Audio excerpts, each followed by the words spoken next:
Queridos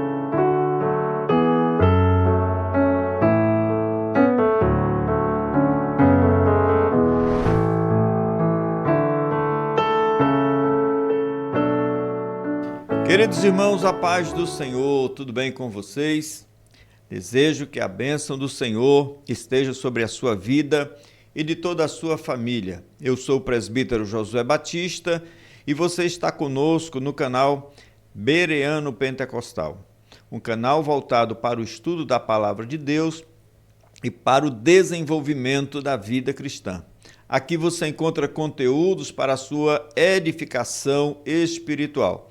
Por isso, eu te convido a se inscrever no canal e a ativar o sininho das notificações para receber os nossos conteúdos. Estamos aqui semanalmente para a produção de conteúdos da Escola Dominical. Este é o nosso quadro da Escola Bíblica Dominical. E temos sempre a participação de um convidado, de um professor, de um mestre, de alguém que nos ajuda no estudo da lição. E desta feita nós temos um convidado que pela primeira vez nos dá a honra de participar conosco.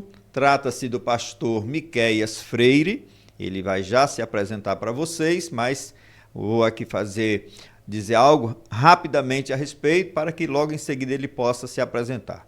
Ele é pastor auxiliar da Assembleia de Deus de Santa Quitéria, aqui no Ceará, e ele nos dá a honra de estar conosco. Eu queria passar a oportunidade agora ao pastor Miqueias para que ele saudasse os nossos irmãos que estão nos assistindo neste momento. Pastor Miqueias. Pai Senhor, irmãos que assistem o canal Bereanos, para mim é uma alegria e um prazer estar participando deste momento, juntamente com o nosso irmão Josué, e dizer da nossa satisfação de estar cooperando de alguma forma com este canal, tem levado a palavra de Deus, e de modo que, aproveitando também a importância da escola dominical, esse canal tem sido com certeza uma bênção na vida de todos os alunos, espectadores que assim assistem suas lições, suas aulas, através da vida e da instrumentalidade de Deus, do nosso irmão Josué. Deus abençoe a todos, para mim é uma alegria. Pastor Miqueias, eu queria que o senhor também falasse um pouquinho assim, né, da sua pessoa, do seu trabalho na obra de Deus, na parte também da teologia, né? O presbítero Ezequias nos deu a sua indicação e ele fez boas referências da sua pessoa. Mas para que os nossos irmãos conheçam, a gente possa realmente ter um perfil melhor do Senhor, eu gostaria que o senhor dissesse, né, os trabalhos que o senhor desenvolve junto à obra do Senhor, junto à obra de Deus. Amém. Nós trabalhamos de forma local na igreja em Santa Quitéria, igreja pastoreada pelo pastor Luiz Filino Pereira, que é meu pastor, mas também é meu pai, né?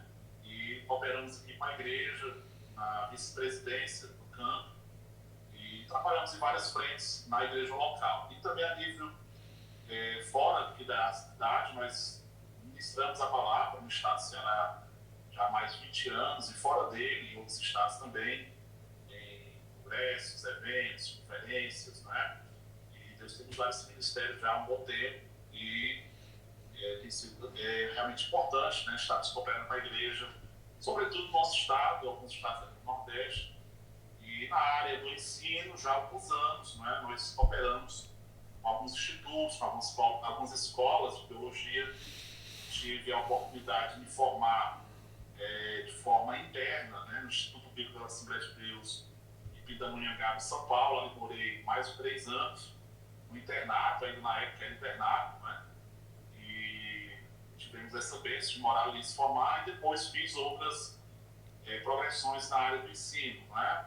Na área de psicologia, na área de filosofia, sociologia, e ministramos aulas, né, para cursos de graduação, pós-graduações em faculdade, ensino superior, e na área de teologia em alguns institutos. Atualmente estou dando aula pelo Instituto Educar, né, Instituto de Educação Teológica, ali de Morada Nova, e temos dado aula tanto de forma presencial como online, e no momento está sendo essa nossa atividade na área do ensino, né? Na área teológica. E nas outras áreas que já ministramos, né? Nós já trabalhamos com a área de psicopedagogia para professores, né, neuropsicopedagogia e outras áreas do ensino. Então, já são alguns anos que a gente tem dedicado, né, tanto para o Senhor como para a vida bem secular, normal, né, na área da docência, do ensino. Muita bênção, né, pastor? Graças a Deus. Fico feliz, né, de saber que a nossa Assembleia de Deus e a cidade de Santa Quitéria tem uma pessoa tão qualificada, tão capacitada, né, com um currículo tão rico para trabalhar na obra do Senhor. Isto realmente glorifica o nome do Senhor, né?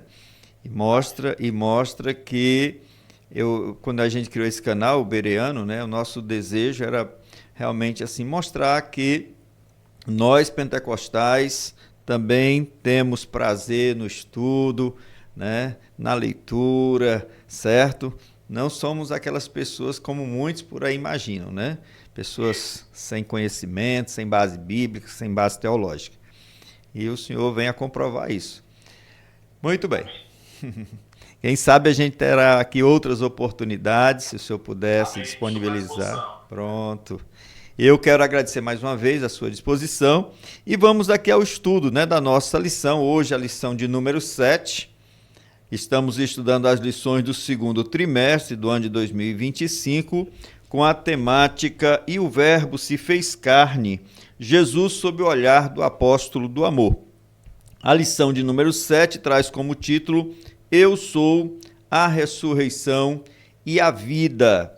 O texto áureo diz o seguinte: Disse-lhe Jesus, eu sou a ressurreição e a vida.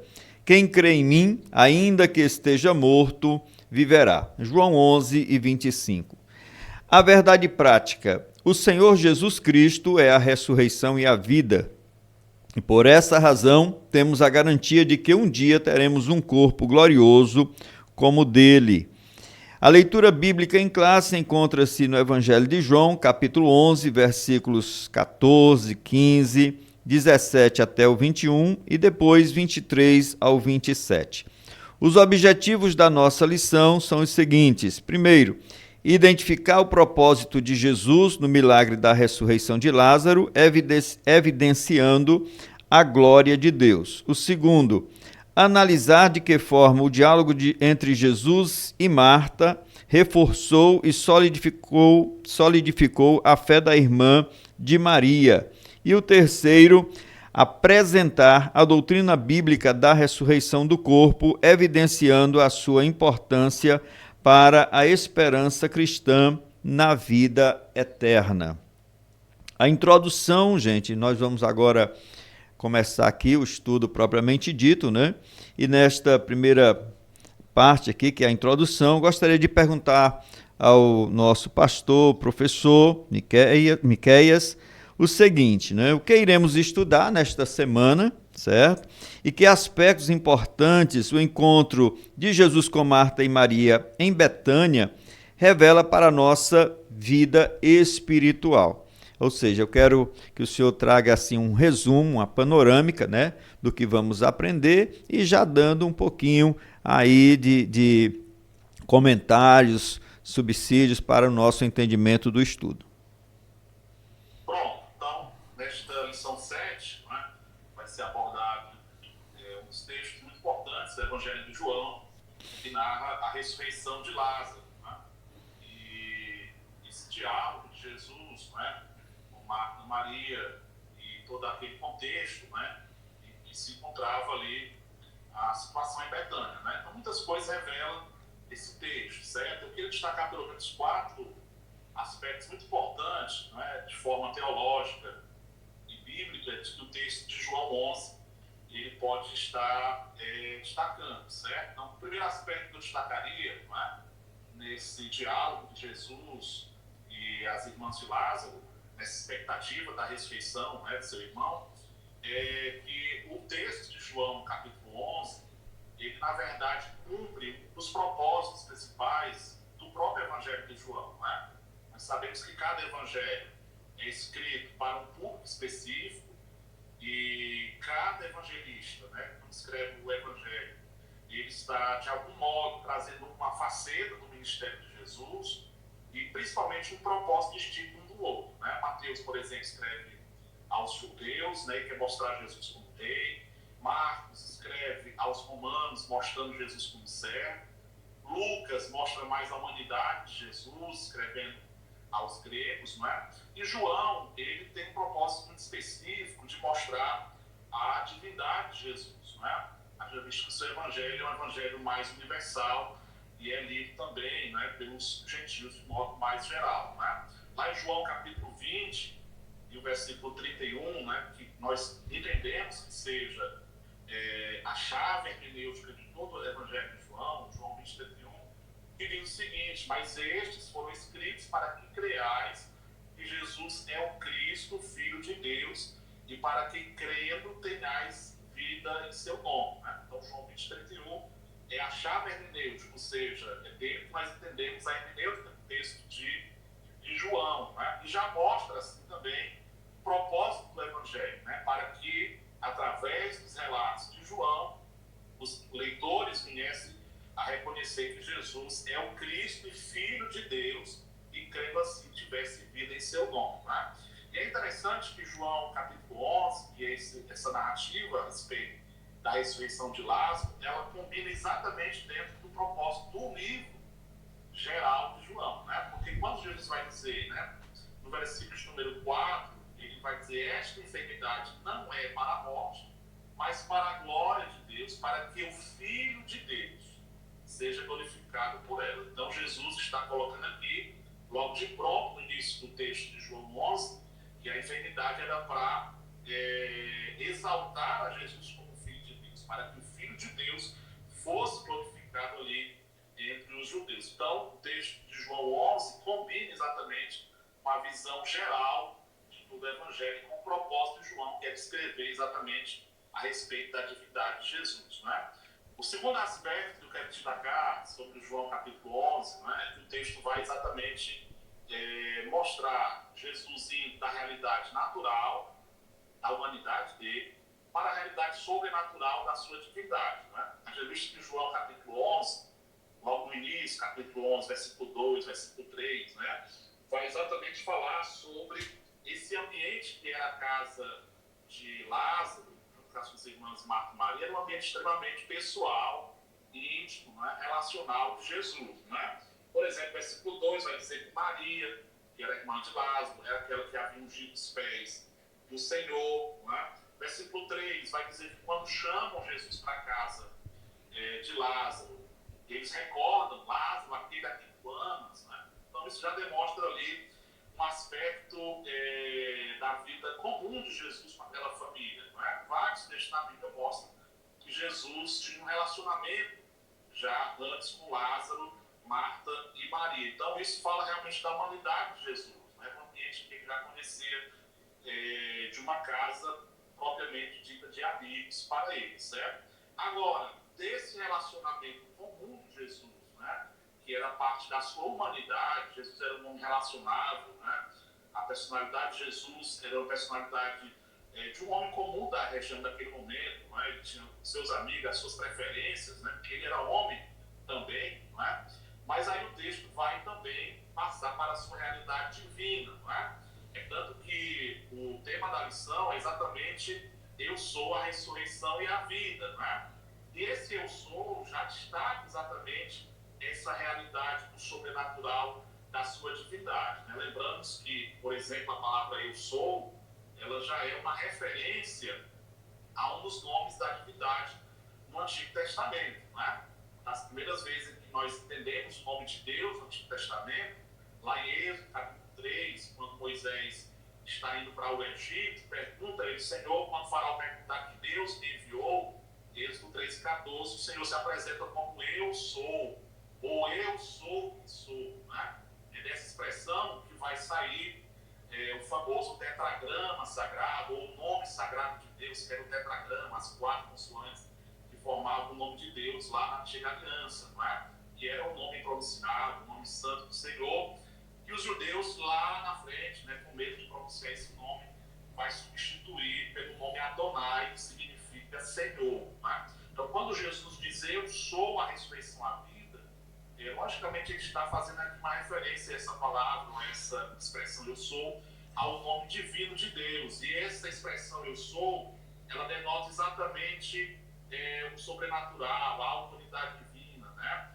O poder de Deus, a autoridade daquele que realmente é Deus. Né? E João, ele vai repetir essa expressão pelo menos 7 vezes no Evangelho. Né? Ele vai dizer, claro, nas palavras de Jesus, Jesus diz, e João registra, eu sou o pão da vida, lá em João 6, eu sou a luz do mundo, em João 8, eu sou a porta das ovelhas, em João 10, eu sou o bom pastor, em João 10, eu sou a ressurreição, a vida, em João 11, eu sou a videira verdadeira, em João 15. Né? Então, pelo menos 7 referências dentro do Evangelho de João, Jesus atribui-se a este nome, a este título, eu sou, né? Exatamente demonstrando a sua divindade.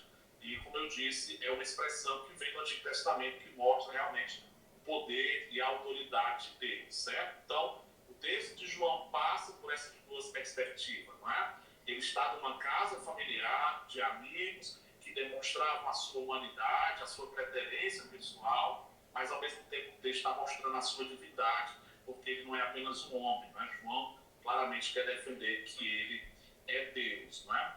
O terceiro aspecto que eu quero destacar, também dentro de João capítulo 11, né, é que o texto demonstra que Jesus era um homem de relacionamentos. Né? É claro que relacionamentos tanto no nível horizontal, né, relacionamentos com pessoas, relacionamentos humanos, né, e também o texto de João 11 vai mostrar o relacionamento vertical de Jesus com o seu Pai. Né? Dentro desse texto de João 11, há essas 2 características do relacionamento de Jesus. Primeiro, o horizontal. Né? Jesus estava numa casa comum ao seu relacionamento pessoal. Né? Então, por exemplo, nós temos lá em Mateus 21, né, que Jesus escolheu a casa de Betânia para um momento de descanso. Né? Lucas capítulo 10, né, Jesus indo já para a última ceia, né, ele fica em Betânia. Né? Nós vemos também no texto de Marta e Maria recebendo Jesus na sua casa, toda aquela preparação para receber o Senhor. Então, nós vemos que ali era uma casa de relacionamentos. Né? Então, fazia parte realmente dos relacionamentos horizontais do Senhor. O Senhor, ele estava na sua característica humana, não é? Sempre em relacionamentos, sempre em diálogos, realmente com pessoas comuns da sua vida natural, certo? Agora, o texto de João capítulo 11 também fala do relacionamento vertical, né? Que é entre Jesus e seu Pai. João capítulo 11, versículo 41, quando ele vai orar já próximo, não é, da ressurreição de Lázaro, ele vai dizer, não é, Pai, graças te dou por haveres me ouvido. Não é? Então, o texto está mostrando aqui um Cristo que se relaciona com homens, que tem preferências, tem amigos, tem amizades no nível horizontal aqui na Terra, mas é aquele também que tem um relacionamento com o Pai. Né? Ele olha para o Pai e diz, Pai, eu sei que tu sempre me ouves, tu já tens me ouvido. Né? Então fala aqui realmente que ele estava em contato com pessoas na Terra, em contato com pessoas comuns na sua vivência na Terra, mas ele não perdia o seu contato também com o Pai. Né? E na verdade era esse contato que mantinha ele na sua missão, certo? E o último aspecto que eu queria aqui levantar, dentro de João capítulo 11, né, é exatamente que esse milagre de Lázaro, a ressurreição de Lázaro, né, já prepara Jesus para a cruz. Né? Então, após esse milagre acontecido em Betânia, após a ressurreição de Lázaro, nós vamos ver exatamente os judeus, os religiosos da época, fazendo um complô exatamente para preparar a morte do Senhor. No versículo 45, por exemplo, vai dizer que após vários judeus terem crido em Jesus por causa do milagre de Lázaro, a ressurreição de Lázaro, o versículo 46 vai dizer que ali alguns fariseus já começaram a se reunir para preparar exatamente armadilhas para matar a Jesus. Não é? Então isso vai mostrar claramente, não é, o impacto do sobrenatural no ministério de Jesus. Não é? Você vê que os fariseus, os religiosos, lá no capítulo 11, a partir do versículo 47, não é, eles começaram exatamente a discutir isso. O que nós faremos? Versículo 48. Se o deixarmos assim, todos crerão nele e virão os romanos e tirarão o nosso lugar e a nação. Então a preocupação dos judeus, dos religiosos na época, na verdade, agora já não era mais somente com os discursos de Jesus, não é? Não era mais somente com as palavras ou com o ensino, a pregação de Jesus. O que mais impactou naquele momento a religião judaica eram os sinais de Jesus, era o poder sobrenatural de Jesus, certo? Então você tem agora um defunto ressurreto depois de 4 dias, então isso gera um impacto na comunidade judaica, entre os fariseus, entre os religiosos, isso mexe com todas as classes ali de religiosidade da época, ao ponto deles temerem perder o controle do povo, porque, segundo eles, acreditavam que todos iriam crer que realmente aquele homem não era apenas mais um revoltoso, mais um pensante, alguém que estava falando um discurso qualquer, mas realmente era um homem que tinha um poder sobrenatural. Né? Então isso fala para nós, irmão Josué e os demais ouvintes do canal, sobre o impacto, né, do caráter milagroso do Evangelho. Né? Apesar de que João é o Evangelho que tem os grandes sermões de Jesus, né? Os grandes sermões de Jesus sobre o novo nascimento, João 3, o sermão à mulher samaritana, o sermão da videira, né? E outros mais, a oração sacerdotal, João 17, mas você vai ver que em João é demonstrado que o impacto maior sobre o sistema religioso da época e sobre a realidade da época não era apenas das palavras de Jesus, né? Mas também o seu poder sobrenatural. Isso reforça, inclusive, o que Paulo vai dizer lá em Coríntios, né? 1 Coríntios capítulo 2, versículo 4, e o Evangelho ele não era apenas baseado em palavras persuasivas, né? Mas também na demonstração do poder e do Espírito. Né? Então, que realmente traz impacto, que realmente amedronta os poderes das trevas, os poderes contrários, não é somente as palavras do Evangelho. O Evangelho ele não é mais uma filosofia, o Evangelho ele não é mais uma ideologia, o Evangelho não é apenas palavras bonitas, mas o Evangelho realmente é poder de Deus, é o impacto do sobrenatural. Se nós tirarmos, né, o sobrenatural do Evangelho, o Evangelho passa a ser apenas mais uma filosofia e, na verdade, essa não é a proposta do Evangelho. Desde sempre, o Evangelho é a palavra do sobrenatural. Jesus nasceu de forma sobrenatural, viveu de forma sobrenatural, morreu, ressuscitou de forma sobrenatural, e a igreja, ela só é igreja por causa do ensino, da pregação, da consciência. O Evangelho também é razão, mas o Evangelho também é o sobrenatural de Deus para o homem. Então, são esses os destaques iniciais que eu penso dentro do texto de João capítulo 11. O Evangelho é poder de Deus, né, pastor? Como disse, está me ouvindo? Isso. O Evangelho é o poder de Deus para a salvação de todo aquele que crê, como disse Paulo também lá em Romanos, né? E poder aí realmente quer dizer algo que impacta, que muda. Uma coisa que eu queria só aqui como adendo, acho que o senhor também vai falar isso, né? O Evangelho de João, ele reúne 7 milagres de Cristo, né? E esse é o último. Exatamente. Correto? Isso. Esse é o último. E assim, parece que foi selecionado a propósito por João, né? Que esse fosse o mais impactante, né? É uma ressurreição, mas é uma ressurreição, assim, não com o morto ali com o corpo ainda quente, com aquela coisa ali como a viúva, o filho da viúva de Naim, que ia a caminho do cemitério, né? A filha de Jairo, que ainda estava ali, está morta, não está morta, mas Lázaro não havia dúvidas de que ele verdadeiramente tinha morrido, que já o corpo estava em decomposição. Vamos, irmão, deixa eu dar um esclarecimento aqui, que eu não falei no início, né? Que às vezes a gente vai falando, vai esquecendo, mas o pastor Miqueias, ele está participando de longe, viu? De forma remota, através do Google Meet, né? Quem sabe um dia Deus nos dê a oportunidade de tê-lo aqui presencialmente, no canal, no estúdio, né? Mas só para esclarecer para os irmãos, viu? Que ele está em Santa Quitéria, né? A gente está aqui em Maracanaú, uma outra cidade distante aí mais de 200 quilômetros, né? Mas graças a Deus pela tecnologia que nos permite conversar, né? Assim de forma tão, vamos dizer, síncrona, né? Ao mesmo tempo. O primeiro tópico, pastor Miqueias, traz como título o propósito de Jesus, né? Propósito de Jesus. E a nossa pergunta é: o que a expectativa aparentemente frustrada de Marta e Maria pode nos ensinar sobre os propósitos soberanos de Deus? Entendeu a pergunta? Maravilha. Pronto. É com o senhor.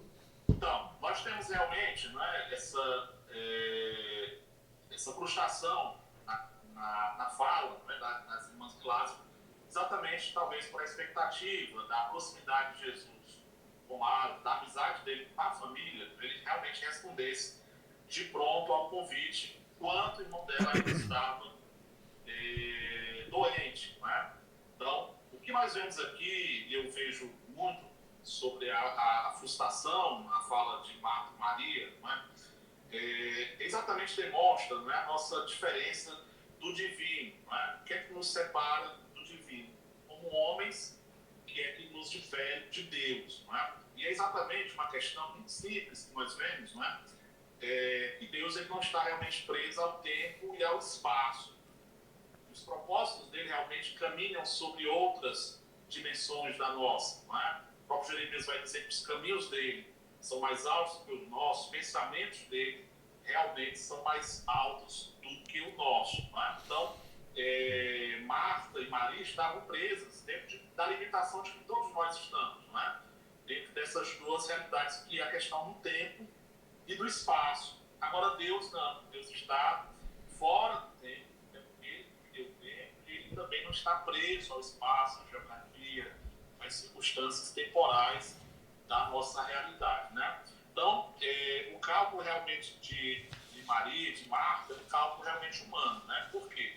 Ela convida Jesus quando o irmão dela ainda estava doente. Né? Você vai ter uma noção, por exemplo, né? Em João capítulo 10, que Jesus estava em Jerusalém. Né?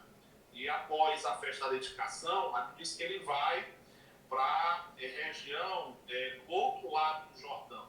Então, uma região que nós chamamos Transjordânia, né? Que é a região que se ultrapassa o Jordão, certo? Então, na geografia nós vamos entender que dessa região que Jesus está, para além do Jordão, ou do outro lado do Jordão, até a cidade de Betânia, que é a cidade de Marta, Maria e Lázaro, estava ali de 6 quilômetros. Né? Então, praticamente 6 quilômetros seria da região onde Jesus está, para além do Jordão, para a cidade de Marta, Maria e Lázaro, que era Betânia. Então, 6 quilômetros de forma caminhada, a pé, né? Pode-se colocar aí que Jesus talvez levaria 1h20, né? Sendo que aí a expectativa, né, de uma caminhada a pé, que seja uma caminhada média, né, seja de 5 km por hora. Né? Então, Jesus levaria ali praticamente 1h20, se fosse a pé, né, para a terra de Betânia. Então, esse cálculo talvez passou, né, pela cabeça de Marta e Maria, que o convite dela para Jesus seria realmente atendido de pronto, e Jesus chegaria ali imediatamente para ver o irmão dela ainda enfermo, doente. Né? Só que isso realmente não se cumpriu. Né? O irmão dela estava enfermo, morreu, além de morrer sepultado 4 dias. Né? Então, quando Jesus chega, já tinha 4 dias de sepultamento, realmente frustrando, né, o cálculo humano e natural de qualquer um, de que Jesus estaria ali rapidamente, certo? Mas, na verdade, Jesus estava caminhando sobre outro tempo. Não era sobre o tempo, a visão ou a naturalidade humana, mas Jesus caminhava sobre realmente a visão do reino de Deus, a visão do Pai. Isso fica muito claro na Bíblia, Josué, porque nós temos 2 termos, né, que definem tempo na Bíblia. Né? Quando nós olhamos para o tempo humano, nós entendemos dentro de um termo grego chamado cronos. Né? Então, isso é que está todos os nossos problemas. Né? Porque o nosso tempo ele é o tempo cronos. O que é o cronos? É a cronologia. É o que dá o cronômetro. É um dia após o outro, uma hora após a outra, um segundo após o outro, um mês após o outro. Né? A terça depois da segunda, a quarta depois da terça, 10 horas depois das 9 horas. Então, é essa perspectiva do nosso tempo, certo? Agora, Deus na Bíblia, caminha sobre outro tempo. O tempo de Deus na Bíblia se deduz por um termo chamado Kairos. E Kairos não é Cronos. Cronos é realmente um tempo após o outro, um momento após o outro. Agora, Kairos não. Kairos significa tempo perfeito, ou tempo oportuno, né? Hora exata, certo? É o que a Bíblia vai dizer lá em Gálatas capítulo 4, e versículo 4, né? Que Jesus veio exatamente na plenitude dos tempos, né? Ou seja, ele se manifestou na plenitude dos tempos, ou seja, quando o tempo estava completamente favorável para o Filho de Deus se manifestar, né? Tudo estava preparado para Jesus realmente se manifestar aqui na Terra, de forma social, de forma política, a língua grega estava no mundo, né? Roma tinha preparado as estradas, então o mundo estava preparado naquele momento, há 2 anos atrás, para Jesus nascer, porque isso era o Kairos de Deus, era o tempo perfeito, era a hora exata, né? Então Deus, ele não trabalhava na cronologia dos judeus, né? Na cronologia, na expectativa, né? Quando vai chegar, isso aí é questão humana, né? Deus, ele trabalhou enviando seu filho no tempo exato, né? Então isso realmente fala sobre a questão do tempo, né? A frustração de Marta e Maria é a frustração de qualquer ser humano, que está limitado ao tempo e ao espaço, contando os dias. Jesus estava próximo, né? Na região além do Jordão, 6 quilômetros apenas. 1h30 ele estaria ali em Betânia para resolver a doença de Lázaro, mas na verdade ele vai chegar depois. Por quê? Porque a glória de Deus tem que ser manifestada. Jesus já tinha dito no capítulo 11, e versículo 4, que aquela enfermidade, na verdade, tinha um propósito. O propósito era a glória de Deus. Né? Então, por exemplo, se Jesus tivesse chegado dentro do tempo de Marta, seria apenas um milagre de cura. Né? Mas como ele chegou no tempo divino, foi realmente uma ressurreição, certo? Então, o tempo de Deus, o propósito de Deus sempre é maior do que o nosso. E, na verdade, nós temos que nos conformar dentro dessa visão. Né? Davi saiu de casa com o propósito de levar pão e alimento para os seus irmãos, mas o propósito de Deus era maior para Davi.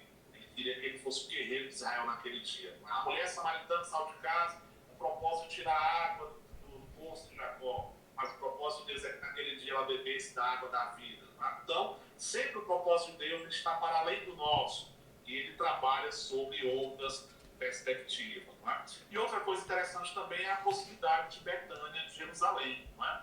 Então, Betânia ficava ali próximo de Jerusalém, 3 quilômetros, né? E os judeus já estavam querendo matar Jesus. E é tanto que os discípulos até advertem o Senhor, né? Que eles estavam indo para uma região próxima de Jerusalém. Né? Então, é provável também que se Jesus antecipasse isso, né? Essa viagem àquela região, isso poderia também antecipar a perseguição contra ele e levar assim a cabo a sua vida. E ele teria que morrer também dentro do tempo de Deus, no tempo exato. Ele não poderia antecipar também o seu sofrimento, logicamente, a sua morte. Então a gente vê, dentro dessa perspectiva, a frustração dela é a frustração do homem que está preso ao tempo e espaço. E realmente o propósito de Cristo era muito maior do que o dela, porque não seria apenas para curar mais um enfermo, que muitos foram curados, né? Mas realmente seria para ressuscitar um morto depois de 4 dias, o nome dele fosse glorificado de modo estrondoso, ao ponto de muitos judeus crerem nele depois daquele milagre. Não é? Muito bom, viu, pastor? Verdade. Pensando aí quando o senhor estava falando, né, na agenda de Deus, é como se Deus tivesse uma agenda, né? Exatamente. Tudo lá escrito, programado para o que vai acontecer, quando vai acontecer, né? E até isso João, ele traz muito bem, né? O apóstolo João aqui no seu evangelho, ele procura deixar isso bem enfatizado. Logo no primeiro milagre ali na transformação da água em vinho, quando a mãe de Jesus, né, diz, olha, eles não têm vinho, Jesus responde, que tenho eu contigo, mulher? Ainda não é chegada a minha hora, né? E em outros momentos a gente vai vendo ali Jesus sempre pontuando. Os irmãos de Jesus, olha, sobe a Jerusalém, né? Porque quem faz essas coisas que tu faz tem que aparecer. E o meu tempo não é o de vocês, né? Então a gente vê João pontuando muito claramente isso, que há um tempo de Deus, há um tempo divino, né? Como o senhor usou bem o termo, é o Kairos de Deus, né? Interessantíssimo. E o nosso desapontamento é que a gente tem uma expectativa de que Deus vai fazer algo num determinado tempo e muitas vezes não coincide com o tempo de Deus agir e aí a gente fica frustrado, decepcionado. Mas esse texto nos traz assim uma rica lição, né, de fé, Exatamente. de que nós Você devemos. vê, por exemplo, né, da promessa de José até o palácio do Egito foi 17 anos. Né? Josué e Caleb esperou 45 anos, né, para tomar posse do Monte Hebron. Né? O próprio Abraão, 25 anos para ser pai, né, de Isaac. Você tem Israel esperando 430 anos para sair do Egito. Então, assim, entre o tempo da promessa e o cumprimento, então, realmente, a expectativa humana ela pode ser, de alguma forma, frustrada, né, nesse sentido, tempo e do espaço. Agora, Deus não. Né? A perspectiva dele, realmente, ela é maior do que a nossa, e o que a gente tem que fazer, realmente, é se submeter a ele nesse sentido, não é? Glória a Jesus, que rica lição. Pastor, vamos ao segundo tópico, que traz como título o encontro de Marta com Jesus. Né? Quando Jesus ele finalmente chega a Betânia, 4 dias depois, né? Ele vai entrando ali na aldeia, diz que Marta, ouvindo que Jesus estava chegando, ela corre ao encontro do Senhor ali ainda fora da cidade, fora da aldeia, né? E ela ali trava um diálogo com o Senhor, meio que recriminando o Senhor. Senhor, se tu estivesse aqui, né, meu irmão não teria morrido. E assim, né, o que esse diálogo dela com Jesus sobre a ressurreição dos mortos, né, o que nós precisamos aprender ali, o que Marta não entendeu sobre a declaração de Jesus, que eu sou a ressurreição e a vida. Ela estava pensando num outro tempo, numa outra, né, expectativa, e Jesus estava falando de algo mais imediato. E aí, pode falar. Pronto, né? Então, realmente, Marta demonstra ali, né, uma catequese, né, um ensino comum dos judeus na época, né, com relação ao estado nós chamamos de estado intermediário, né, dos mortos, né? Então, os saduceus, por exemplo, não acreditavam, né, na ressurreição dos mortos, mas outro grupo, os fariseus acreditavam e catequizavam, ensinavam essa realidade aos seus seguidores, certo? Então, dentro do judaísmo, há uma perspectiva, né, que eles acreditam que após a morte, a alma ela entra num estado realmente de sono, que se chama aí o sono da alma, e a perspectiva é de que eles realmente só irão acordar, só voltarão à consciência realmente na ressurreição dos mortos. Então, a perspectiva que eles chamam de mundo vindouro, né, ou mundo futuro, certo? Então, parece ser que essa declaração de Marta realmente demonstra, né, a visão natural, teológica, judaica da época, né, de que os mortos realmente estão nesse estágio, né, no que eles chamavam no Antigo Testamento de Seol, e no Novo Testamento é chamado de Hades, né, essa região do mundo dos mortos, onde os mortos realmente ficam inconscientes.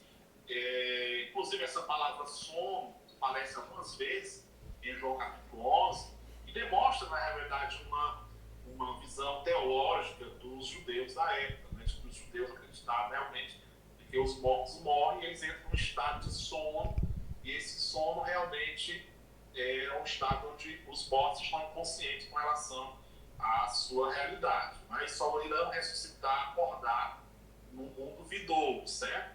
Agora, realmente Jesus não estava dentro dessa perspectiva, né? Ele vai trabalhar toda a visão da ressurreição no tempo presente. Eu sou a ressurreição e a vida, né? Então ele se coloca ali no tempo presente, no tempo agora, certo? E é muito interessante isso também, não é? Porque dentro da teologia, não é? Do reino de Deus, existe um paradoxo que nós chamamos do já e ainda não. Já e ainda não. O reino de Deus, ele já está e ainda não está. Né? O reino de Deus já está, mas ainda não está completo. Jesus vai dizer, por exemplo, em Mateus 10, né? E de anunciar que é chegado o reino do céu. O reino de Deus já chegou. Mas Mateus 7 ele vai dizer que aí no reino de Deus seria estabelecido. Né? Então, O reino de Deus ele já está em nós, já está conosco, porque Jesus já veio, né? Mas ele ainda não está pleno no mundo. Né? Então, nós vivemos sempre dessa perspectiva, né? O já e o ainda não. O agora e o ainda não. Né? Então, a visão de Marta era do ainda não, né? Era daquilo que ainda aconteceria. Era uma perspectiva futurista do reino de Deus, onde realmente os mortos serão ressuscitados. Né? Mas o que Jesus estava querendo mostrar para ela ali, que o reino de Deus também já era. Né? Ele já estava ali. Então, essa perspectiva da ressurreição no futuro, que não deixa de ser uma verdade teológica, bíblica, certo? Não só para os judeus, mas para os cristãos, não é? Mas Jesus quer dizer, não, mas o reino de Deus já está aqui, porque eu sou a ressurreição e a vida, não é? Então, na verdade, ela não tinha compreendido esse poder presencial de Jesus naquele momento, não é? Esse poder do agora. Não é? Ele também não era apenas uma promessa para o futuro, não é? Mas o poder de Deus já estava ali presente entre os judeus, inclusive também para ressuscitar os mortos. Né? Então, é muito interessante esse paradoxo, né? Daquilo que será e daquilo que já é. Né? Então, nós vamos habitar nos céus, nós vamos morar na glória, nós vamos viver uma dimensão de graça, de alegria, mas aqui nós já podemos provar, claro que não toda, né? Não toda a dimensão, mas já podemos ter uma antecipação do que será no futuro. Né? Então, a ressurreição de Lázaro ali, no momento presente, naquele agora, né, já demonstrava o que seria também com relação ao futuro. Né? Então, nós não podemos ter uma perspectiva só do amanhã, né? Só de esperar quando eu chegar no céu, quando eu estiver no céu, quando eu estiver com Jesus. Não, ele já é presente agora. Né? Ele está conosco, ele disse, eu estarei convosco. Ele é o mesmo ontem, hoje também, e também amanhã. Né? Então, o crente ele não pode viver nessa perspectiva só do ainda não, mas também do já, porque o reino de Deus ele já está entre nós. Não é? Glória a Jesus, é verdade, pastor. A gente tem que viver o reino de Deus, ele de forma já atual, né? Mas o reino de Deus também tem um aspecto futuro, como o senhor está dizendo, né? Que há ainda de se manifestar, que muitas pessoas pensam, é como a questão da vida eterna. Tem gente que pensa que a vida eterna é só depois que morrer. Não. Né? Quando Jesus nos dá a garantia de que quem crê nele já tem a vida eterna. Né? Já tem a vida eterna, né? Já está participando da dimensão do reino, né? E já está provando de alguma forma, né? Da antecipação desse reino agora presente, né? Então, é muito interessante essa teologia do já e do ainda não, né? E Jesus ele vai demonstrar ali realmente esse poder presente. Ele já tinha, né? Ressuscitado a filha de Jairo, já tinha passado ali na ressurreição do filho da viúva de Naim. Então, o milagre realmente não seria somente para o futuro, né? Mas seria mais uma ressurreição gloriosa no tempo presente, porque ele tinha que mostrar a sua divindade naquele momento. Né? E essa perspectiva talvez é que Marco não entendeu, mas cremos que no final isso ficou esclarecido. Né? Tanto para os judeus, muitos daqueles que viram aquele milagre creram que ele era o Cristo, o Filho de Deus. Né? Jesus, ele realmente surpreendeu ali, né? Totalmente Marta e Maria e a todo mundo quando ele disse a Marta e repetiu, né? Olha, eu sou a ressurreição e a vida, né? Não te hei dito, se crês verás a glória de Deus. Jesus ali realmente estava falando do momento presente, do que ele iria fazer de imediato, e Marta aí pensando em algo futuro. O Senhor ele nos surpreende, né, pastor? Ele faz coisas surpreendentes, o homem não entende os planos de Deus, não é capaz de entender a mente divina assim, né? Porque... Exatamente. Mas... Só uma questão aqui, irmão Josué, antes de passar, né? Tem Pronto. essa visão do som da alma, que é Sim. crida pelos judeus, né? E até alguns grupos também cristãos, mas na verdade ela não se corrobora biblicamente. Né? Então, aquele estado que nós chamamos de estado intermediário, né? entre a morte e a ressurreição futura, não quer dizer que realmente as pessoas estão inconscientes, não é? A parábola do rico do Lázaro vai demonstrar claramente que há uma consciência desse estado intermediário. Então, apesar do texto de João 11 falar sobre dormir, sobre sono, né, não quer dizer realmente que as pessoas nesse estado intermediário estão desacordadas ou realmente estão inconscientes, como os judeus acreditam. Né? Mas Jesus conta a parábola do rico do Lázaro, que ali há uma consciência clara, né, da realidade, né?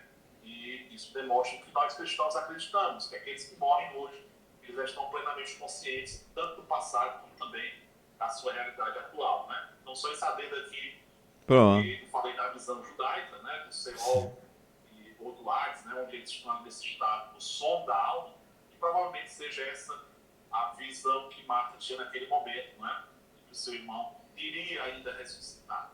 Se bem que havia uma corrente teológica dentro do judaísmo, que era o saduceus, que não acreditavam, né? Não acreditava, Nem em exatamente. ressurreição, nem em anjo, nem em espírito, nem nada Extremamente sobrenatural. materialistas, né, Eram muito materialistas, né? ligados à realidade direta. Né? E Marta provavelmente era da seita, da denominação dos fariseus, que acreditavam, Com né, certeza, essa é a catequese dela. nessas doutrinas, já naquele tempo, né? Pastor, aí nós vamos agora para o terceiro ponto e o senhor vai ter a oportunidade de falar sobre a doutrina bíblica da ressurreição, né? Já falamos do milagre, como o Senhor Jesus operou aquele milagre ali, e a gente não entrou nos detalhes do milagre, né? Se o senhor quiser fazer isso aí, ainda pode, certo? Mas nesse terceiro ponto, né, a gente precisa deixar esclarecido como é que nós cremos, né, de acordo com a palavra de Deus, que é o estado intermediário dos mortos, a ressurreição, né?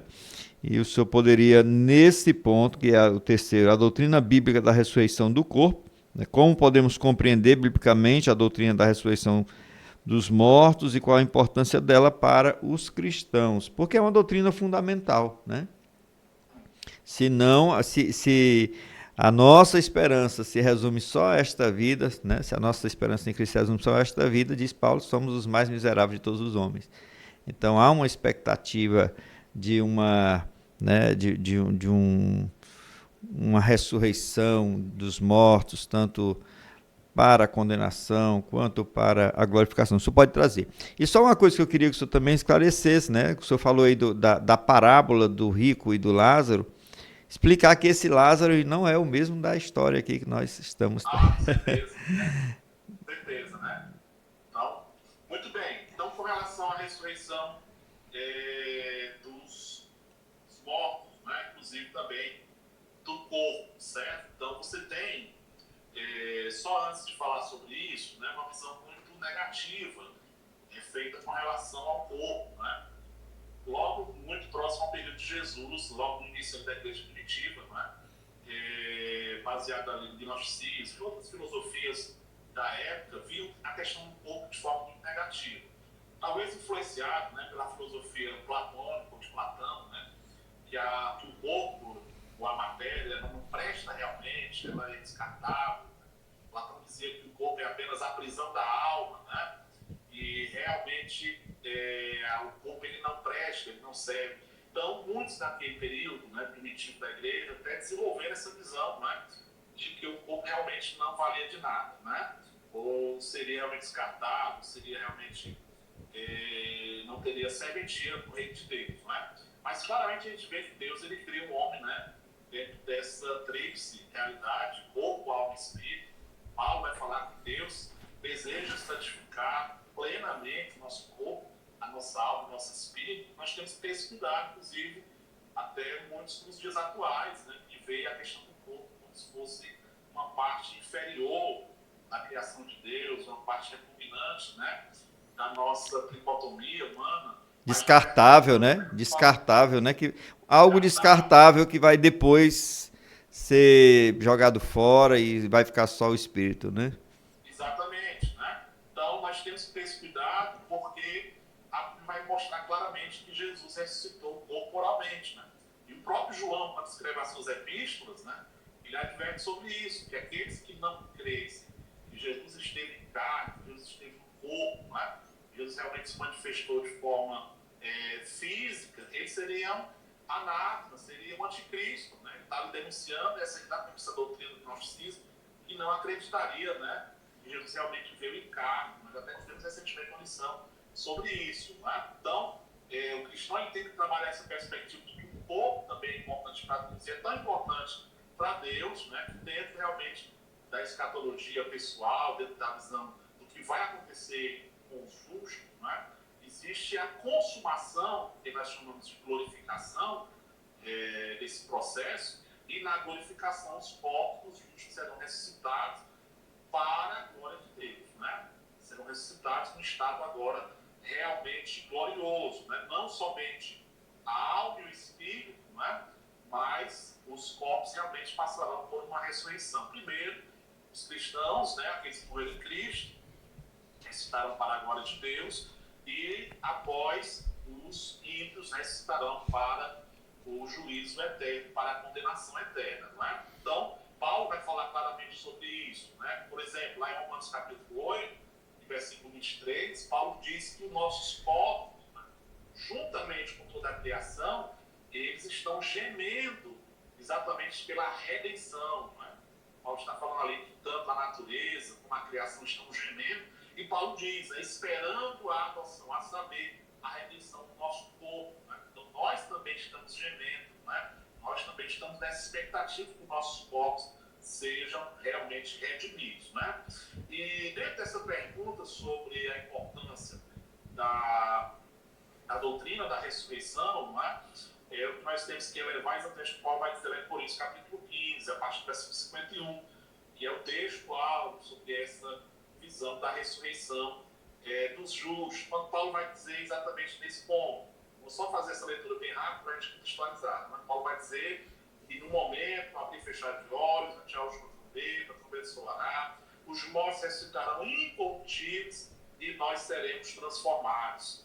Porque convém que o que é corruptível se revista da incorruptibilidade, o que é mortal se revista da imortalidade. Quando isso que é corruptível se revestir da incorruptibilidade, o que é mortal se revestir da imortalidade, então cumprir-se-á a palavra que está escrita, tragada foi a morte na vitória.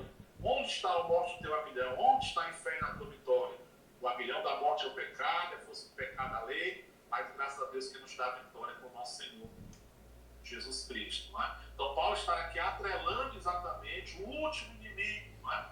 A ser vencido será a morte. Então, esse inimigo que adentrou no mundo, não é? A partir do pecado de Adão, e é uma realidade ainda indigesta para todos os homens, não é? Desde a primeira morte lá do Gênesis, né, no assassinato lá, com certeza, de Caim e Abel, naquele assassinato familiar, até o último ser humano que morrer, o ser humano não se acostuma com essa realidade, com esse intruso, com essa realidade indigesta, que é a morte. Mas Paulo diz que a ressurreição dos corpos vai ser ali uma demonstração da vitória completa, não é? Sobre esse inimigo chamado morte. Então essa doutrina é fundamental para a igreja, porque ela faz parte exatamente de uma esperança, de uma expectativa gloriosa, não é? Então Paulo vai demonstrar alguns aspectos muito importantes nesse texto. Primeiro é que o nosso corpo será imperecível, não é? Então ele vai dizer que será incorruptível, não vai mais envelhecer, não vai mais adoecer, né? Não ter mais prazo de validade, podemos dizer assim. O nosso corpo também será glorioso, ou seja, ele vai se revestir de uma glória, de beleza, de poder espiritual, né? Tal qual foi o corpo de Jesus também revestido desta glória, né? Será um corpo também de poder, né?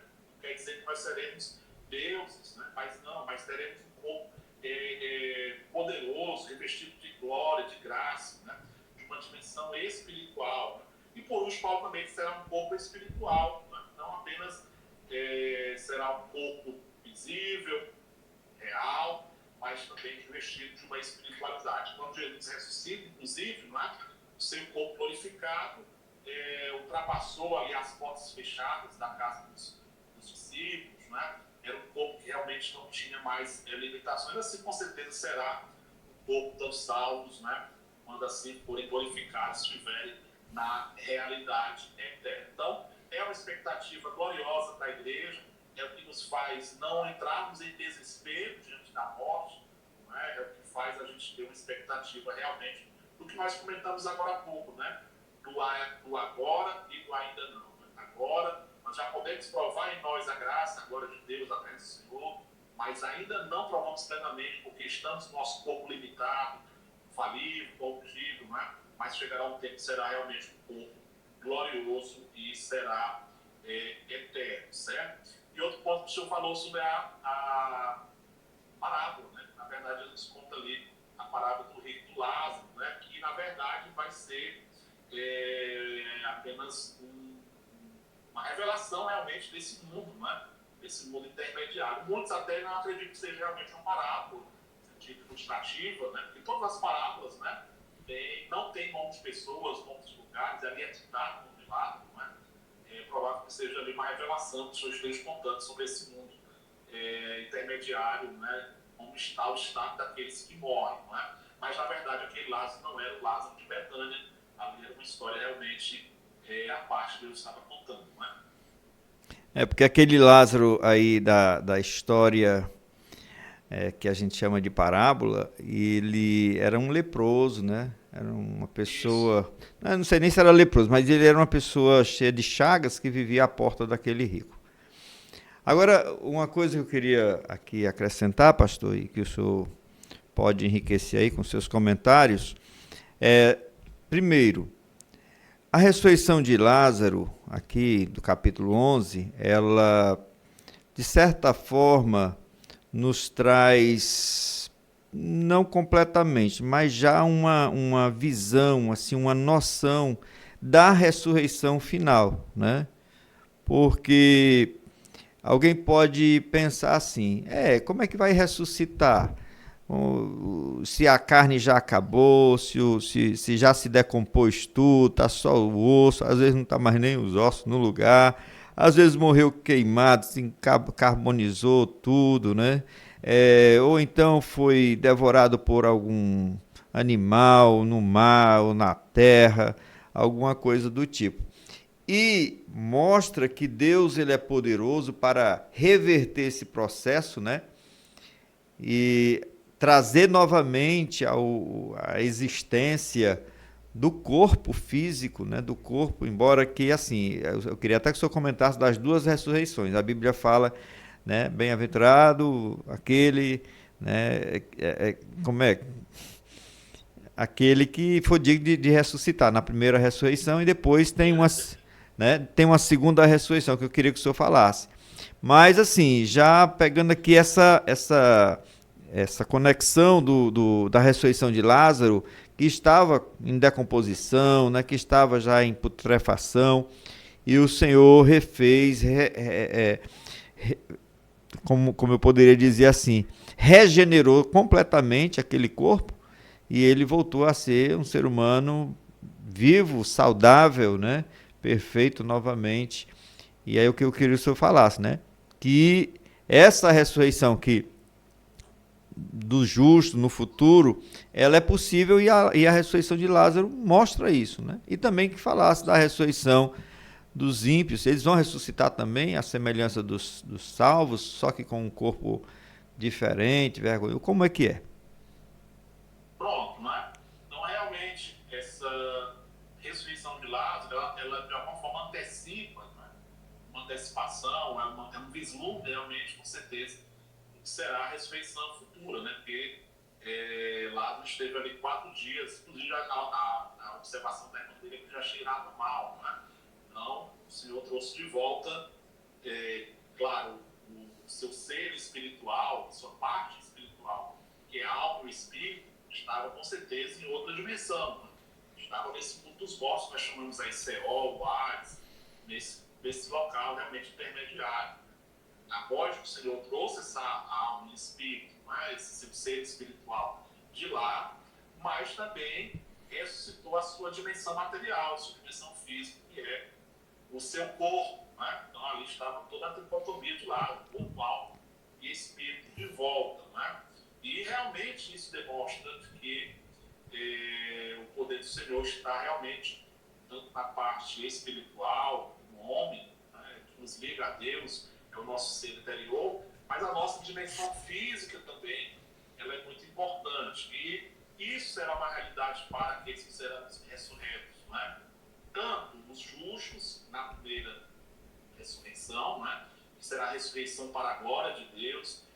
Os justos ressuscitarão não para juízo, mas ressuscitarão já para comparecer ao tribunal de Cristo, né, que será um tribunal de recompensa, um tribunal onde eles receberão os seus galardões. Quem participar da primeira ressurreição já estará garantido, podemos dizer assim, né? Já estará tranquilo com relação à vida eterna. Né? Então, esses que ressuscitarem nessa primeira ressurreição será realmente para receberem recompensa e para a glória de Deus. Né? E como o Senhor realmente falou, né? Essa preocupação de como alguém morreu, de como alguém perdeu o seu corpo, foi destruído, foi queimado. Quantos cristãos, né? A idade da igreja primitiva morreram queimados, né? Como o caso de Policarpo, outros que morreram esfolados e outros que foram destruídos plenamente. Então, isso é na visão humana, né? Isso é na limitação humana. Isso realmente faz parte da nosso ideal pequeno, da nossa racionalidade. Para Deus isso é o de menos. Vamos lembrar de que Deus fez o corpo, a matéria do homem, realmente do pó na terra. Trouxe realmente toda essa dimensão corpórea, né, que nós temos hoje, que engloba aqui a pele, que engloba tantos ossos, né, vasos sanguíneos, cérebro. Toda essa dimensão, ela veio do poder da palavra de Deus e da mão do Senhor sobre o pó da terra, né, sobre o barro. Então, para Deus realmente refazer isso de novo, é realmente o de menos. Né? Então, nós temos esse poder criativo de Deus sobre a natureza, sobre o homem, sobre milagres extraordinários que Jesus fez, inclusive, né? Os corpos também, a purificação de leprosos, não é? Dando vista aos cegos. Então, isso realmente é o poder sobrenatural de Deus sobre o mundo físico. Então, com certeza, para ele não será barreira o modo, a forma como as pessoas morreram. E, sim, será o corpo nosso, de novo, esse corpo corruptível. Né? Paulo vai colocar em 1 Coríntios capítulo 15 que será esse corpo, né, que vai ser revestido. Nós não receberemos outro corpo. Né? Então, na parábola do rico e do Lázaro, eles são reconhecidos, inclusive, ali. Né? Eles reconhecem um ao outro. Reconhece Abraão. Então, ali há um reconhecimento. Então, não era apenas a questão da alma, do espírito, do ser espiritual. Realmente era a dimensão visível. Né? Então, isso demonstra realmente que os corpos dos cristãos ou dos justos serão ressuscitados, claro, revestindo ele agora de uma incorruptibilidade, de uma glorificação, de um poder espiritual. Mas será, sim, um corpo ressuscitado, né? Então Jesus ressuscita no seu corpo, né? Ele até não deixa o pé tocar, porque ele ainda não tinha, né, concluído esse processo de glorificação, enfim. Então você tem ali realmente uma dimensão da ressurreição, certo? Agora, os ímpios não, né? Os ímpios ressuscitarão em um segundo momento, né? Vai falar, inclusive, lá em Apocalipse capítulo 20, versículo 13, né? E o mar vai dar conta dos seus mortos. E agora esta ressurreição, ela não vai ser mais uma ressurreição para a vida eterna, mas uma ressurreição para o juízo, né? E automaticamente uma ressurreição para uma condenação eterna, né? Então nós temos a primeira ressurreição dos justos, a ressurreição daqueles que realmente ressuscitam para a glória de Deus, ainda no processo, no período do arrebatamento da igreja, vai antecipar, inclusive, né, a subida dos salvos, mas a segunda ressurreição realmente é dos ímpios, que será para a vergonha eterna. E aí sim, para comparecer ao juízo final, realmente será um juízo de condenação para aqueles que não estiverem salvos em Cristo. Então, realmente a história de Lázaro, ela deixa para nós muitas lições, não é?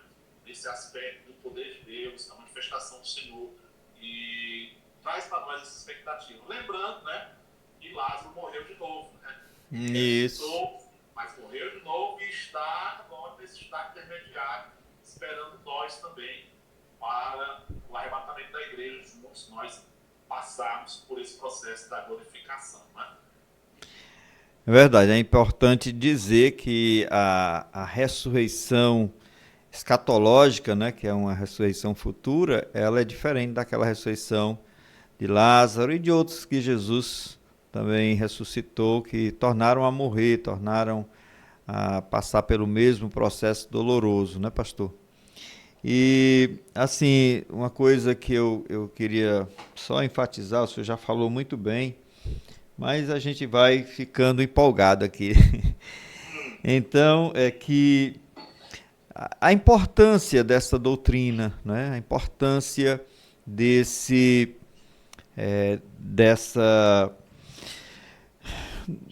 dessa nossa fé, dessa nossa crença, né? De que nós não vamos ficar aqui, o nosso fim não é aqui, nós não vamos ficar realmente, a morte não é o final, é isso que eu quero dizer, né?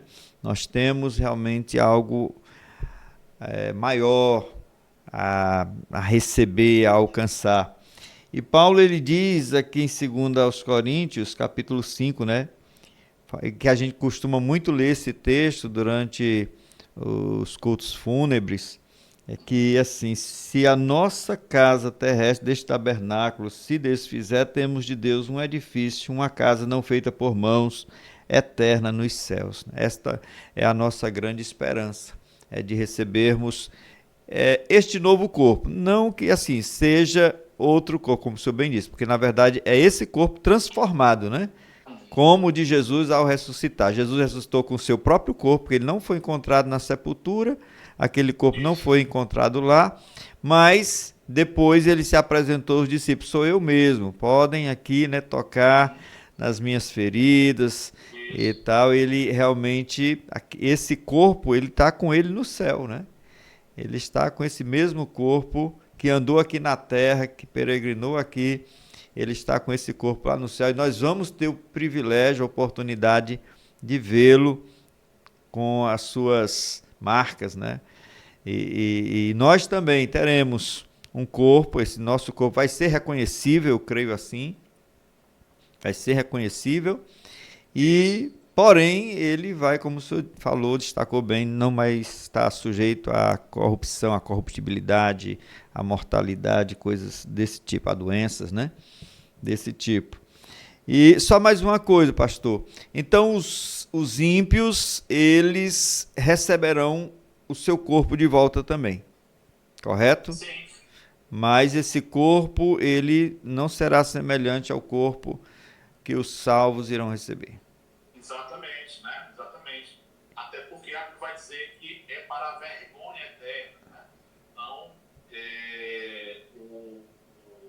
a diferença realmente está nesse ponto, né? Só voltando aqui, uma coisa que o senhor falou muito bem, né? Eu queria só pontuar aqui antes de entrar nessa questão, né?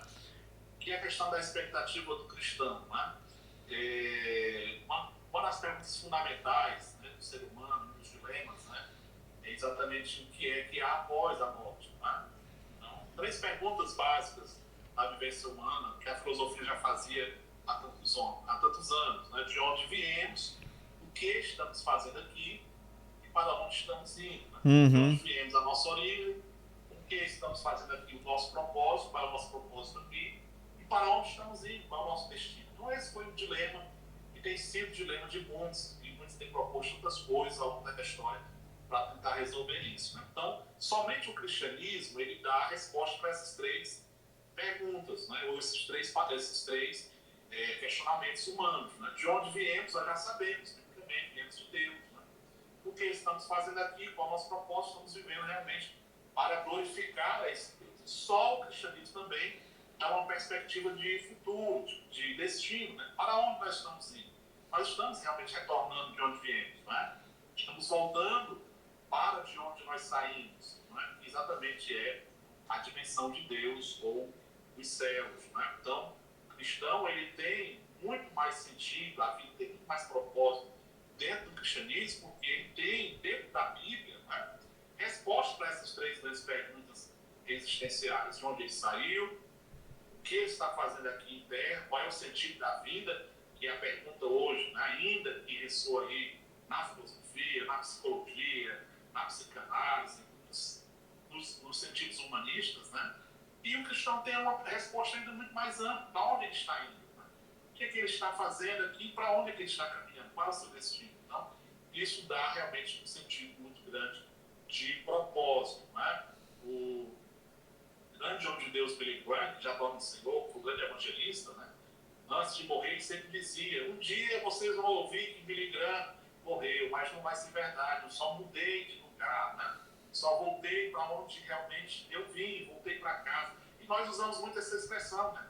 O irmão voltou para casa, fulano de tal morreu e voltou para casa. Então, realmente o nosso lar, ele não é aqui, a nossa perspectiva ela não pode ser aqui. E Paulo vai dizer que nós seremos mais miseráveis dos homens, né? Se nós esperarmos somente nessa vida. Nunca nós vamos estar completos aqui, sempre está faltando alguma coisa, porque realmente esse mundo ele não nos completa. O C.S. Lewis também, né, foi um grande escritor inglês, ele fala sobre isso, né, que esse sentimento de inadequação, esse sentimento de não estarmos completos aqui na Terra, demonstra exatamente porque a gente não foi feito somente para cá, né? Nosso destino realmente final será um destino de glória, certo? Agora, concluindo, né, dentro da escatologia, o justo, né, ele será realmente ressuscitado para a glorificação, seu corpo passará por esse processo de glorificação, de transformação, certo? Haverá também uma ressurreição final, que será a segunda ressurreição, mas essa ressurreição será realmente para a vergonha eterna, né? Então, o ímpio ele vai ser lançado, e Jesus vai falar: não temam aquele que mata somente o corpo, mas aquele que tanto pega o corpo, a alma, e lança no inferno, né? Então, realmente, esse segunda ressurreição, esse corpo ressuscitado na segunda ressurreição, que será para o juízo final, para o destino final dos ímpios, né? Será uma ressurreição para a condenação, né? Então, essa perspectiva nos dá a nós esse entendimento, né? Vai ser um corpo adaptado para o sofrimento, eu acredito assim, né? Exatamente. Porque vai sofrer o tormento eterno, né?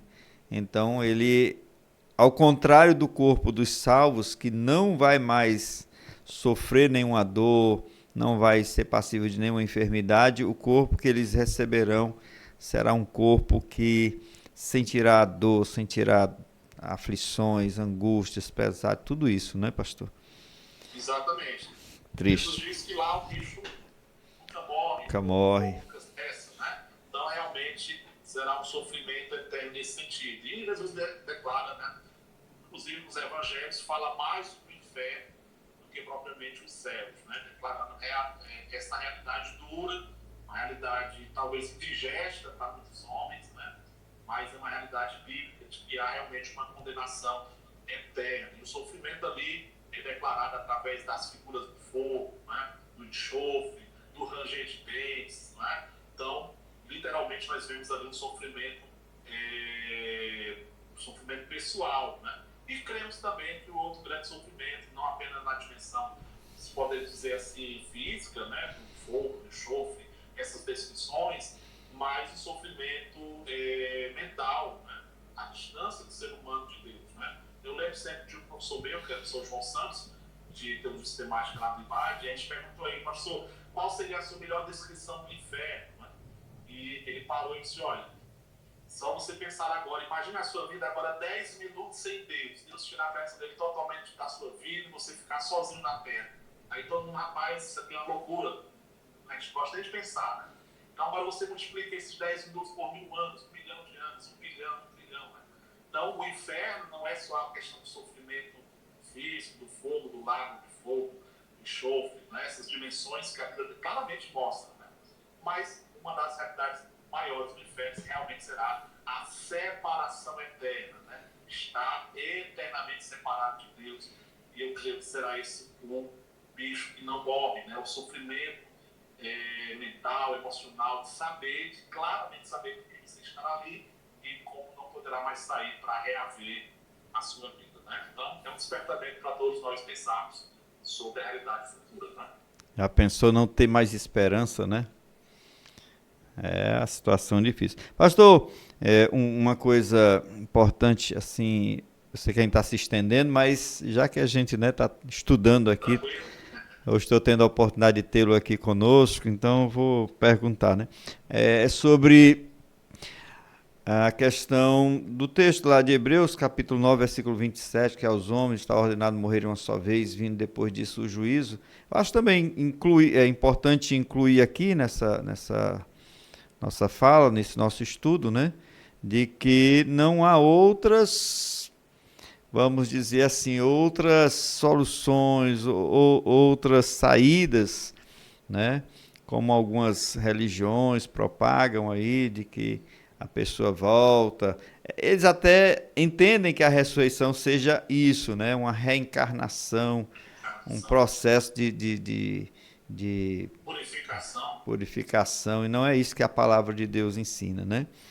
E por último, também aqui, só, o senhor já citou o capítulo 15 de 1 aos Coríntios, e eu acho muito forte esse argumento de Paulo, assim, um argumento mesmo que fecha a questão, né, que realmente dá o checkmate quando ele diz aqui, porque se os mortos não ressuscitam, Cristo também não ressuscitou, né? E se Cristo não ressuscitou, é vã a vossa fé e ainda permaneceis nos vossos pecados, e também os que dormiram em Cristo estão perdidos. Então, exatamente. Paulo ele constrói assim um argumento muito lógico, né? Quer dizer, Paralelo, né? se os mortos não ressuscitam, então Jesus não ressuscitou. Então é vã a nossa Exato. fé, né? Então nós ainda estamos nos nossos pecados e também os que morreram em Cristo não adiantou de nada uma vida de piedade, de renúncia, porque eles também estão perdidos, né? Foram para o pó da Exatamente. terra, morreu, acabou, é o que muita gente acredita, muita gente pensa, mas o salvo, ele crê verdadeiramente no que diz a palavra de Deus, né? Que há uma esperança para mesmo aquele cristão que morre, que parte desse mundo ainda sem poder ter visto, como nós temos a grande esperança da vinda de Jesus, né? Os que estiverem vivos serão arrebatados, serão transformados, mas os mortos não ficarão para trás. O Senhor vai também incluir nessa leva maravilhosa, ressuscitando os primeiros e depois eles se reunirão. Aliás, eles terão uma preeminência, né? Eles terão uma prioridade. Eles ressuscitarão Prioridade. primeiro, né? Anteciparam a nós, né? É. Um pouco, Exatamente. coisa de segundos, né? Eu acredito. Com certeza, Né? Coisa. com certeza. Veja só, né, essa questão dessas expectativas falsas, né, formuladas por algumas religiões, a própria volta, o retorno, né, que seria a reencarnação, ou mesmo um estado de purificação, como alguns pregam, purgatório. Dentro do judaísmo também tem uma certa visão disso, né? Os judeus creem que, por exemplo, né, Deus não criou as pessoas para condenação realmente eterna. O judaísmo clássico defende que há um estágio, né, daqueles que morrem sem Deus, no sentido de morreram sem fé, né? Eles passam ali um período para a purificação, uma espécie de purgatório, no sentido que no final haverá uma remissão, né? Enfim, O os judeus têm universalismo prega isso, né? O universalismo. exatamente, ser uma visão praticamente universalista, né? Mas nós vemos claramente que biblicamente não, né? Então, o senhor citou lá em Hebreus, né? Também Hebreus 9:27 fala, né, que o homem morre depois da morte, seguindo assim um juízo, e o juízo é sem misericórdia, né? Então, realmente demonstra que não há uma alternativa de um retorno, né? De uma reavaliação, de um reinício, ou também não há um estágio de purificação no além, né? Então, realmente, as decisões da vida em presente, elas definem realmente como será esse futuro eterno de cada um, né? Então, realmente passa, né? E a morte, na verdade, a gente fala morte com um sentido apenas físico, né? Da separação do corpo material para o corpo espiritual, que é alma e espírito, né? Mas no fundo, morte não existe no sentido espiritual de Deus, né? É só uma transferência. Então a pessoa está no estado, está em outro, né? Então realmente a morte do corpo, ela realmente é para nós aqui, né? Uma realidade nossa humana, né? Mas para a dimensão de Deus é só a transferência de estágio, né? Então, nesse sentido, a Bíblia ela realmente é realista em falar, né? Que depois que passa para o outro lado, para outra dimensão, para o além, né? Então realmente não haverá uma volta, uma pessoa reaver a sua existência. A vida presente, automaticamente, ela respira na eternidade, né? Ela respira no amanhã, seja para o justo, né? Para a glorificação, para a recompensa, para a eternidade de paz, ou para o ímpio já, para o sofrimento presente. E a parábola do rico Lázaro já demonstra isso, inclusive, né? E nesse estado intermediário, antes mesmo da ressurreição final, do primeiro a segundo, tanto o justo como o ímpio, ele já está consciente, ele já está sofrendo ou já desfrutando, né? Lázaro já estava sendo consolado e o rico já estava sendo atormentado. Ele estava consciente do tempo passado, consciente do tempo presente e muito envolto ou no sofrimento eterno já, ou no consolo eterno, né? Então, realmente não quer dizer que vamos esperar somente o tribunal de Cristo ainda, o arrebatamento da igreja, para o justo já estar desfrutando, né? Plenamente da presença de Deus, claro, né? Os que morrem hoje não estão realmente no céu, céus de Deus estaremos, né? Nós estamos numa antessala, né? Mas já estamos gozando realmente da presença de Cristo, né? Estamos gozando do consolo eterno, né? E assim também o ímpio, né? Não vai precisar ainda esperar a ressurreição lá de Apocalipse capítulo 20, né? Mas ele já está agora sendo claramente atormentado pela realidade eterna da perdição, né? Mas realmente são realidades muito claras na Bíblia, né? Infelizmente o nosso tempo esgotou. Assim, né? A gente precisa encerrar, porque se o vídeo ficar também muito longo, muita gente não quer assistir. E a gente, assim, também já está tomando muito seu tempo. Só para concluir, que o senhor o senhor falou aí que quando a gente morre, a gente muda, na verdade não morre, muda de lugar, né?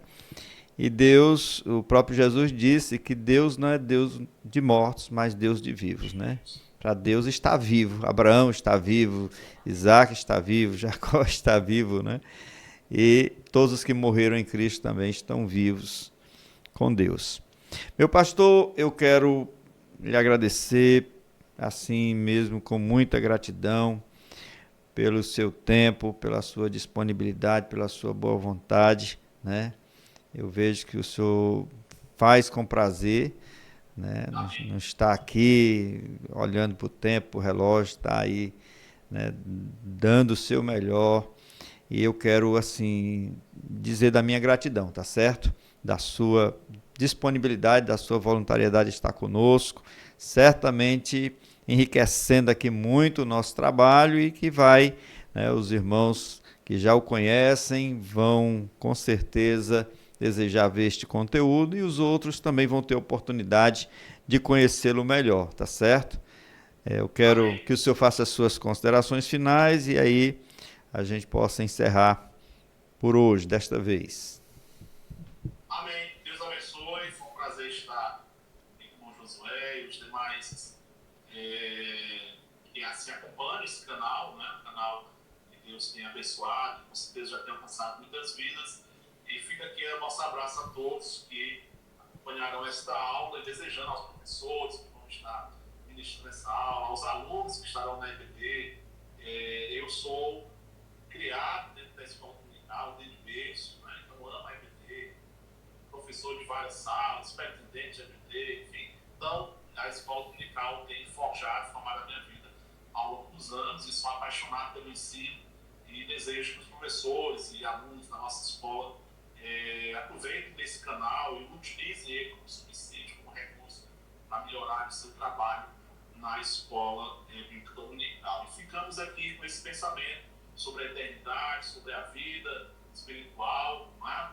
E a nossa expectativa do retorno do Senhor para alcançarmos que Lázaro, com certeza, já alcançou, né? E outros que já morreram na fé já alcançaram, né? Que realmente será o consolo eterno, né? Prometido pelo Senhor e com certeza uma realidade que faz nós cristãos vivermos com sentido aqui na terra esperando realmente a nossa parte celestial que já está aguardada. Deus abençoe a todos, ao senhor irmão Josué e ao seu canal Bereanos. Amém, meu pastor. Enquanto o senhor fazia aí as suas considerações, só lembrando como vai ser bom naquele glorioso dia a gente estar reunidos, né? E todos ali. Vamos encontrar Lázaro, inclusive. Com certeza. Vamos perguntar a ele sobre como foi aquele dia glorioso que ele ouviu a voz do Senhor ali dentro do sepulcro. Que coisa gloriosa. Amém. Pois um grande abraço, pastor Miqueias. Deus abençoe, irmãos. Eu agradeço também a todos que estiveram conosco, que nos deram a honra de assistir a este conteúdo. Tá certo? Que Deus os abençoe. Peço só que curta, compartilhe e deixe o seu comentário neste vídeo, pois você estará ajudando nosso trabalho aqui no YouTube. Que Deus abençoe e até a próxima, em nome de Jesus. Amém.